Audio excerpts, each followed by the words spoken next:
So tell me about the new stadium that the 49ers are building. First of all, remind me, if you would, the finances of the stadium. Who's paying for it? How much?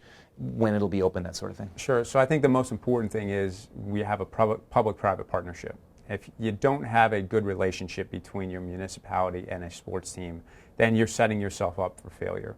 And when you look at the way that this project is being done, there's sort of 3, maybe 4 revenue streams depending on how you want to parse them out.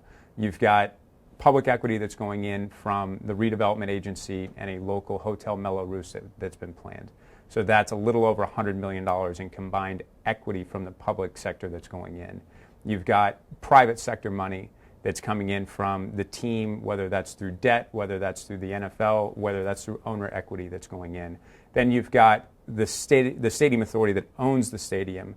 They will be generating revenues. It's a publicly owned building, so when you're selling naming rights, when you're selling seat licenses, when you're doing those types of things, that will be money, but for the stadium would not exist. So those are sort of the 3 buckets, and the public equity being split into the 2. And just remind me what the total amounts involved. So it'll be a little over $1 billion, probably about 1.1 to 1.2 billion. I understand there's this sense in the NFL that the television experience has gotten so good that the NFL teams need to think about how to make the stadium experience as good or better than it is. Talk about how you're thinking about that in terms of the new stadium. So what I really want to do is build a software-driven stadium as opposed to a hardware-driven stadium. So when you're talking about your scoreboards and things like that, you watch teams spend $40, $50, $60 million on a scoreboard that's something that's going to be obsolete in 5 years. I would much rather, leverage the great companies that we have in Silicon Valley that are creating the smartphones, creating tablets that our fan base and the majority of folks in Northern California use on a daily basis. Figure out, how do you build that tech stack so you can have a ticketless, cashless building, so you can watch different camera angles, you can get inside the game, so you can have that sort of home viewing experience on your own personal device. And it might not be something that's really causing heartache today in the NFL and in other sports leagues. But in 10 years, I don't think fans are going to accept going to a game and not being able to connect like they would in their normal life.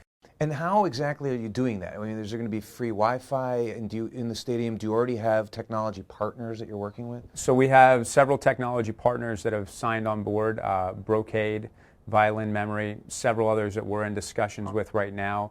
And what we've tried to do, I hired Gideon Yu, who had been at Facebook and other places. He's our president now.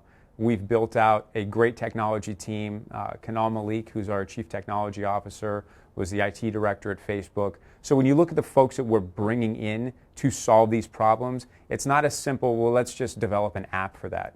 You need the entire technology stack for everything to work and everything to be seamless. And we're understanding that what we build for day one is not going to be the experience that's there at the end of the first year, at the beginning of the second year. You want to make sure that this can change and adapt over time, because the 68,000 people that are in your stadium, they're going to tell you what they want and how they want to use their own products and what you're developing for them. And that's what we want to do. We want to make sure that it's an open source stadium that we can continue to develop and grow over time.